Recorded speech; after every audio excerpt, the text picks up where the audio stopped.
anhu pada saat dikumandangkan hijrah oleh Nabi SAW ke Madinah, maka dia pun hijrah.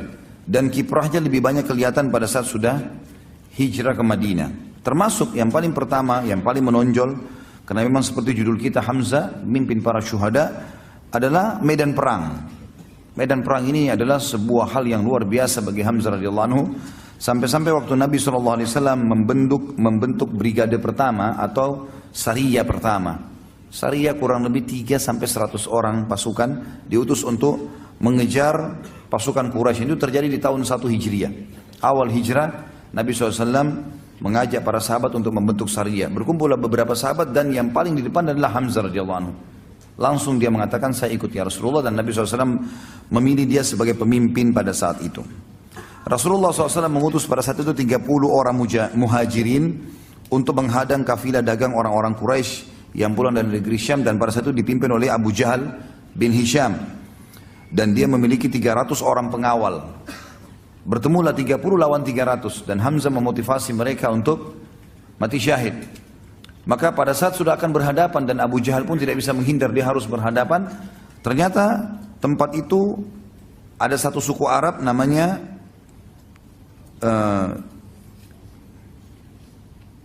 pemimpinnya namanya Majdi bin Amir al-Juhani. Dan di sini suku adalah suku al-Juhani, berarti sekutu pada saat itu, ya, sekutu kedua belah pihak. Dia sama Muslim punya urusan kerjasama, sama Quraisy juga ada urusan kerjasama. Lalu Majdi berusaha masuk di tengah-tengah lalu mengatakan, tidak ada peperangan di wilayah saya. Kalau mau berperang silakan di luar, tapi di sini jangan.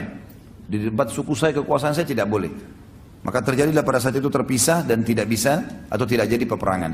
Dan Hamzah pulang sesuai dengan instruksi Nabi SAW.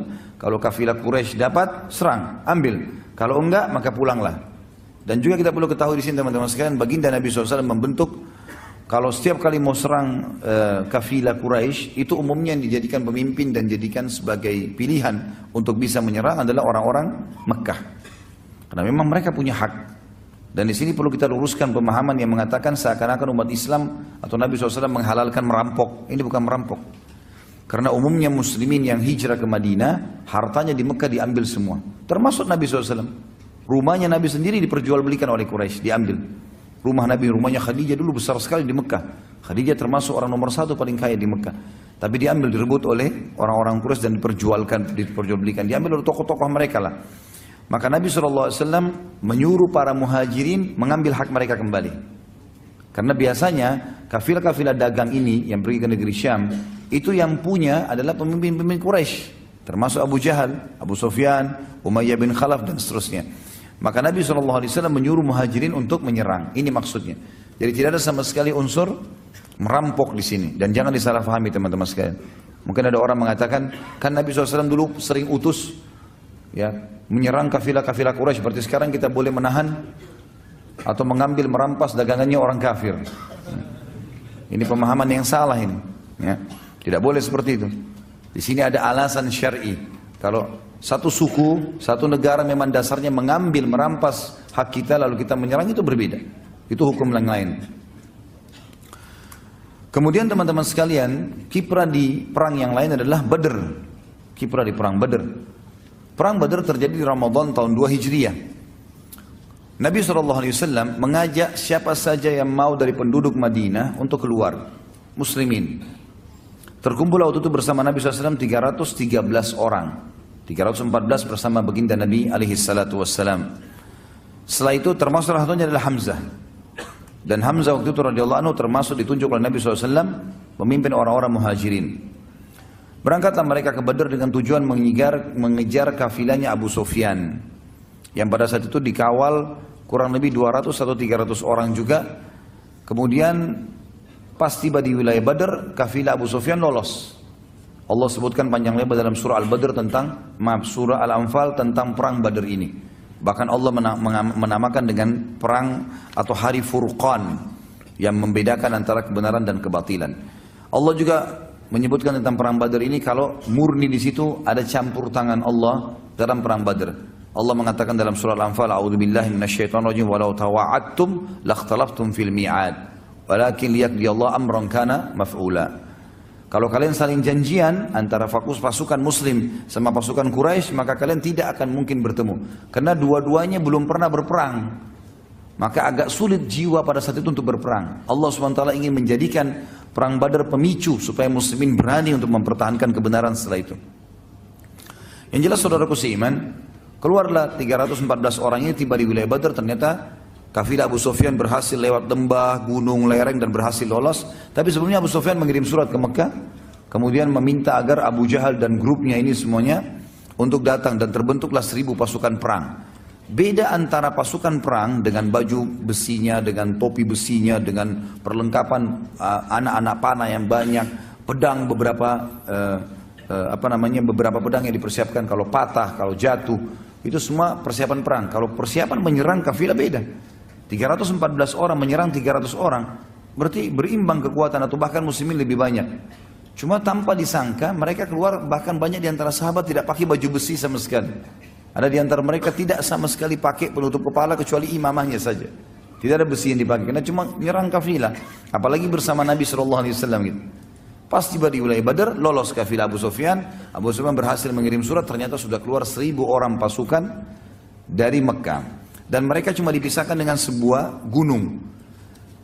Yang lebih dekat dengan Madinah namanya Udwatid Dunia. Dan yang lebih jauh di seberang gunung namanya Udwatil Quswa. Seperti itulah kurang lebih. Yang terjadi teman-teman sekalian, muslimin tiba di Udwatid Dunia dan musyrikin tiba di Udwatil Quswa. Kafilah sudah lewat. Ya. Kata Allah dalam surah Al-Anfal, "A'udzu billahi minasyaitonir rajim, antum bil udwatid dunya wa hum bil udwatil quswa war rakbu asfala minkum." Ingatlah ketika kalian muslimin tiba di wilayah dunia, sisi gunung yang lebih dekat dengan Madinah, dan orang-orang musyrik Mekah yang 1000 pasukan di Quswa, di sebelahnya gunung, dan rakbu kafilah asfala minkum, lebih rendah dari kalian, maksudnya sudah berhasil lolos. Kalau kalian selain janjian maka tidak akan terjadi. Maka ringkas cerita teman-teman sekalian, Allah Subhanahu wa taala menyampaikan kepada Nabi Muhammad SAW kalau ada pasukan sudah tiba, gitu kan. Lalu Nabi SAW bermusyawarah dengan para sahabat, bagaimana saran kalian? Sekarang kafilah sudah lolos. Yang ada di depan kita pasukan perang 1000 orang. Kafilah 300 orang sudah lolos. Enggak ada harta, enggak ada apa-apa. Ini pasukan yang kita hadapi. Bagaimana pendapat kalian? Abu Bakar berdiri mengatakan, ya Rasulullah, pergi kemana saja yang anda mau. Umar juga mengatakan, ya Rasulullah. Miqdad mengatakan, ya Rasulullah. Hamzah pun mengatakan, ya Rasulullah, jalan. Kami setuju semua. Sampai Nabi SAW mengatakan, berikan pendapat. Lalu orang-orang Ansar mengatakan, ya Rasulullah. Karena ini baru pertama kali orang-orang Ansar ikut bersama Nabi SAW. Biasanya kalau menyerang kafilah selalu orang-orang Quraisy, orang muhajirin saja. Tapi kali itu orang Ansar diberikan kesempatan. Maka berdirilah Sa'ad radhiyallahu anhu mengatakan, ya Rasulullah, seakan-akan anda menginginkan kami orang Ansar. Kata Nabi SAW, iya, tentu saja. Lalu kata Sa'ad, ya Rasulullah, perintahkan apa saja. Anda mau kemana saja perintahkan, kami akan ikut. Kami bukan berarti mau membela anda di Madinah saja. Di mana saja kami akan bela anda. Kalau seandainya anda pun turun ke lautan, anda perintahkan kami akan ikut. Maka Nabi SAW pun senang pada saat itu, persiapan perang sudah akan terjadi. Ringkas cerita pernah saya ceritakan, tentu ini peperangan mulailah mau berkecamuk, tapi malam harinya Allah turunkan hujan yang lebat di tempatnya orang-orang musyrik sampai membuat baju mereka basah semua, kuda mereka basah, jalanannya jadi becek, semuanya jadi sulit untuk berperang, dan mereka malam itu tidak bisa tidur sehingga mereka letih. Di tempat muslimin turun hujan gerimis, dan hujan gerimis ini menyebabkan para sahabat ngantuk, sampai ada di antara mereka dalam riwayat Bukhari mengatakan di perang Badar setiap kali dia berjaga, dia bilang, satu malam itu bisa 10 kali pedang saya jatuh kena ngantuknya. Dan ternyata ngantuk ini menghilangkan rasa takut, ya. Menghilangkan rasa takut. Orang kalau sudah ngantuk sekali, dia akan tidur di pinggir jalan, dia akan tidur di hutan, pokoknya ngantuk sudah nggak mau tahu, gitu kan. Ya. Tapi kalau orang nggak ngantuk ini susah, gitu. Maka ngantuk ini Allah SWT sebutkan dalam surah Al-Anfal juga, amanatan nu'asan, itu ngantuk yang membuat kalian bisa tenang. Maka tanah di tempat muslimin menjadi basah biasa saja, dan padang pasir kalau kering sekali berat untuk dilewatin, kalau basah sekali juga berat, becek melengket semua di sendal dan seterusnya. Maka tempat muslimin jadi basah sedikit sehingga mudah untuk dilangkahi. Juga mereka bisa istirahat malam itu, orang musyrik tidak. Bertemulah pasukan keesokan harinya, 1000 melawan 300. Nabi SAW sempat berdoa di kemah beliau. Berdoa, tentu ini kisahnya panjang. Perang Badr sudah saya pernah ceritakan dan ada juga di Sirah Nabawiyah yang sudah kita paparkan panjang lebar insya Allah di YouTube. Yang jelas Nabi SAW berdoa mengatakan, ya Allah, kalau seandainya engkau membinasakan mereka ini ya Allah, maka tidak ada lagi yang bisa menyembahmu di muka bumi. Maka selamatkanlah, menangkanlah. Abu Bakar sempat mengatakan, ya Rasulullah, tenangkan diri anda. Allah sudah menjanjikan kok. Ringkas cerita, Nabi SAW tertidur sejenak, lalu bangun, lalu tersenyum. Kata Abu Bakar, kenapa ya Rasulullah? Kata Nabi SAW, berita gembira, Allah sudah menjanjikan. Kalau kita berhadapan sama musuh ini, kita pasti menang. Kalau kita pun mengejar kafilah, kita pasti dapat. Salah satunya. Berarti pasti nggak mungkin tidak lolos gitu. Berkecamuklah pada saat itu Nabi SAW bertakbir, mengatur. Strategi perangnya adalah, Nabi SAW, orang Arab biasa tradisi begini dulu kalau perang. Pasukan menyerang nih. Kalau ada yang menyerang dari depan, maka mereka tunggu, bertahan. Menahan dengan tangkisan, dengan perisai mereka. Setelah itu musuh mundur, mereka kasih kesempatan, baru mereka menyerang lagi. Datang lagi nebas, nyerang, kemudian kembali lagi. Begitu terus, nanti dari situ dilihat kalah atau menangnya. Tentu di peperangan sederhana sekali ya. Tapi Nabi SAW mengatur strategi yang berbeda. Kata Nabi SAW, jangan mulai penyerangan. Semuanya duduk di bawah. Duduk di bawah, mereka sambil pegang perisai. Di bagian depan orang-orang yang pegang tombak dan pedang. Di bagian belakang para pemanah. Dibagilah oleh Nabi SAW. Orang-orang Quraisy bingung, belum pernah berperang dengan orang di medan perang duduk. Biasanya orang berhadapan, dihantam, pukul, kemudian mereka mundur, seperti itulah. Tapi akhirnya mereka mau berperang gitu kan. Sebelum berperang, ternyata ada 3 orang, ada 1 orang dulu dari Quraisy.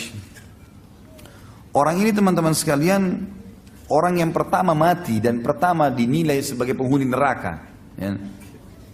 Jadi jangan contoh ya orang itu ya.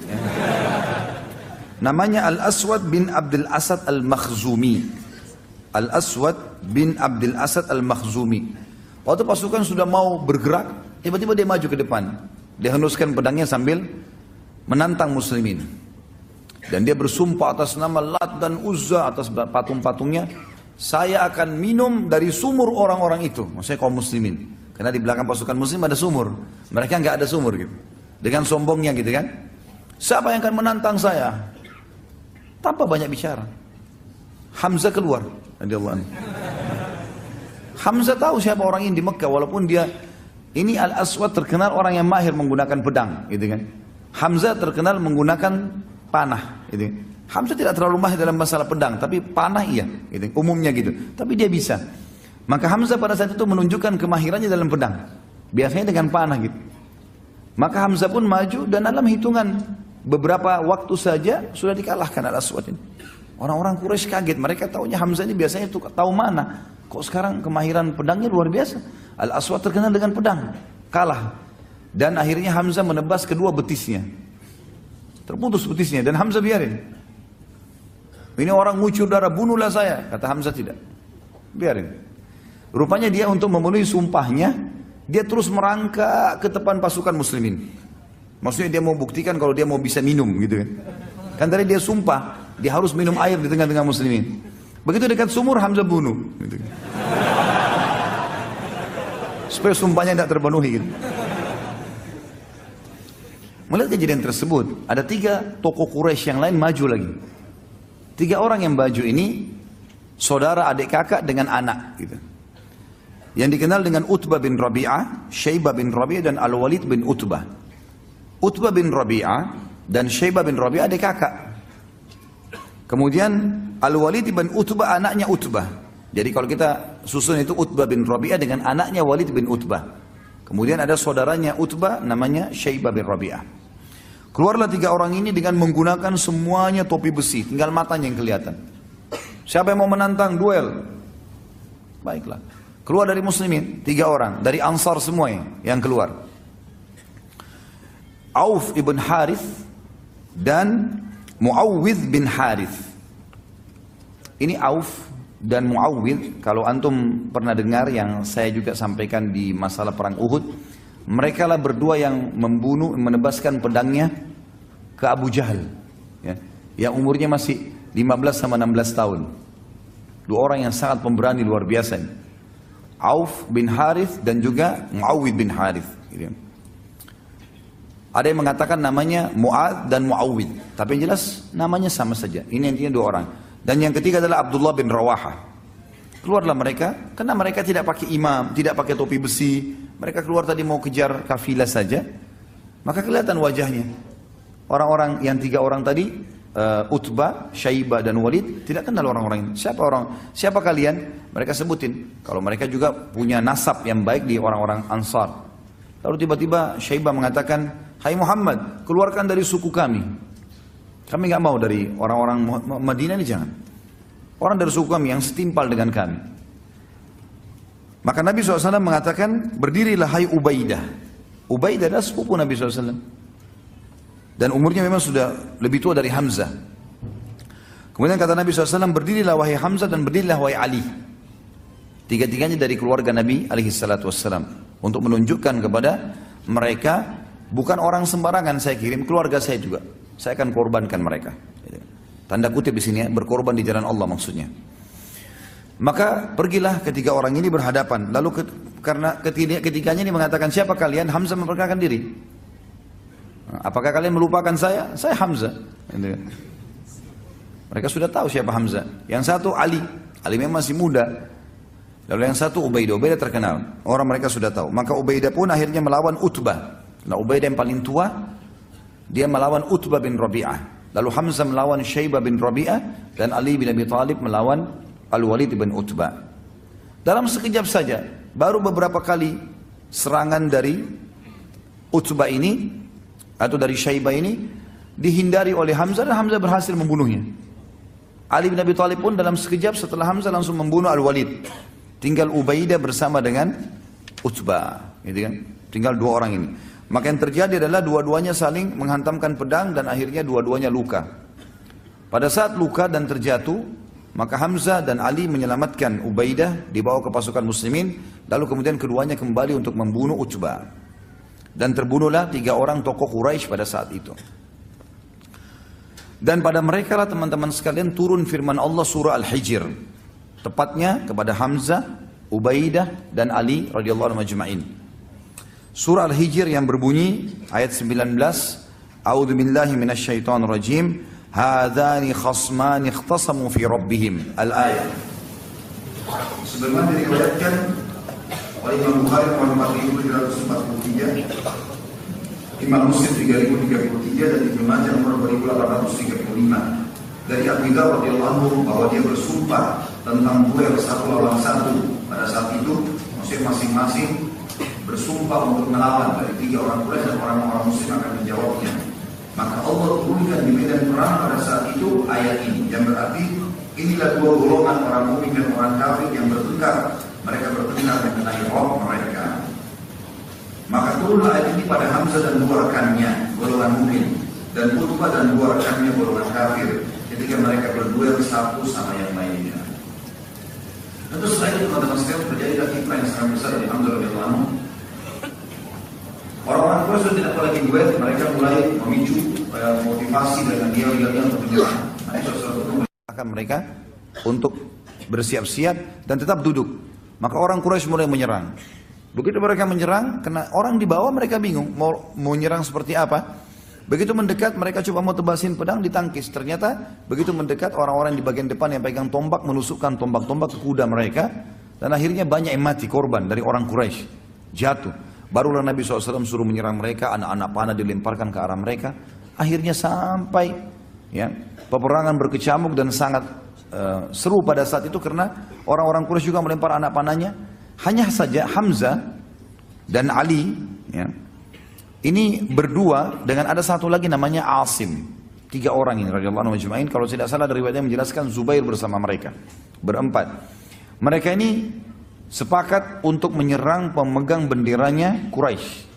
Dan pada zaman dulu sudah pernah saya jelaskan ini, kalau bendera itu simbol kemenangan. Kapan masih ada benderanya, walaupun tinggal satu orang prajurit tetap menang. Walaupun jumlahnya ribuan, tapi bendera nggak ada jatuh berarti kalah. Seperti itulah. Maka empat orang ini sepakat, kita nggak usah ya melawan umumnya orang-orang. Cari mana pemegang bendera dari jauh kelihatan, serang ke sana. Maka sepakatlah empat orang ini untuk masuk. Dan berhasil. Yang memegang kebetulan bendera ini adalah suku Abdiddar. Suku Abdiddar ini teman-teman sekalian, adalah Abdiddar sama Abdul Manaf, saudara kandung dalam jalur nasabnya Nabi SAW. Abdul Manaf dan Abdiddar sekandung. Dari Abdul Manaf turun dan Nabi SAW, Hamzah dan semuanya ini. Dari Abdiddar turun yang lainnya gitu ya. Tapi yang jelas dua ini dulu ini bersaudara dan satu jalur. Yang memegang bendera yang dalam keadaan kafir suku Abdiddar, artinya masih keluarganya Hamzah, keluarganya Ali radhiyallahu anhu. Tapi Hamzah di sini luar biasa, tidak mempedulikan lagi di kancah peperangan masalah kebenaran, walaupun keluarga sudah beda di sini. Beda kalau di ajang dakwah itu lain. Di kehidupan kita seperti sekarang lagi tenang itu tidak ada masalah, kita tidak boleh berperang. Tapi di kancah peperangan sudah beda kasusnya. Udah nggak ada lagi perbedaan di sini. Yang jelas teman-teman sekalian, Hamzah pun akhirnya menyerang pemegang bendera pertama, dan biasanya pemegang bendera ini orangnya sangat kuat. Karena kalau bendera jatuh berarti jadi masalah. Dalam sedikit saja gerakan Hamzah berhasil membunuhnya. Dibantu dikelilingi oleh 3 orang sahabatnya, Ali, Subair, dan juga Asim. Yang satu lagi berdiri, ada 11 anak orang dari turunan Abdiddar ini yang siap untuk, ya, ini kalau tidak salah nama ayahnya Talha, Abu Talha dikenal. Maka dibunuhlah yang pemegang bendera kedua, yang ketiga, yang keempat, sampai 11 orang pemegang bendera dibunuh semuanya. Dan dari 11 orang ini 9 orang dibunuh oleh Hamzah. Gitu kan? Hamzah adalah yang membunuhnya. Padahal Nabi SAW sudah mengatakan tidak akan bersatu antara seorang muslim dan kafir di neraka. Siapa yang berhasil bunuh satu orang kafir di kancah peperangan, kalau jihad yang benar, maka tidak akan bersatu antara dia sama kafir itu di neraka. Artinya dijamin masuk surga. Hamzah membunuh 9 orang pada saat itu. Ali membunuh 1, Zubair 1, Asim 1. Gitu kan? Yang lain 1-1. Hamzah 9. Pada saat 9 orang itu sudah jatuh, gitu kan? 11 orang itu sudah mati terbunuh. Tinggal ada 1 orang budak lagi. Budak dari Abdiddar. Badannya sangat kekar, dia memegang bendera tersebut lalu dia menggoyangkan. Ya, pada saat dia lagi menggoyangkan itu, yang mengejar budak ini adalah Asim.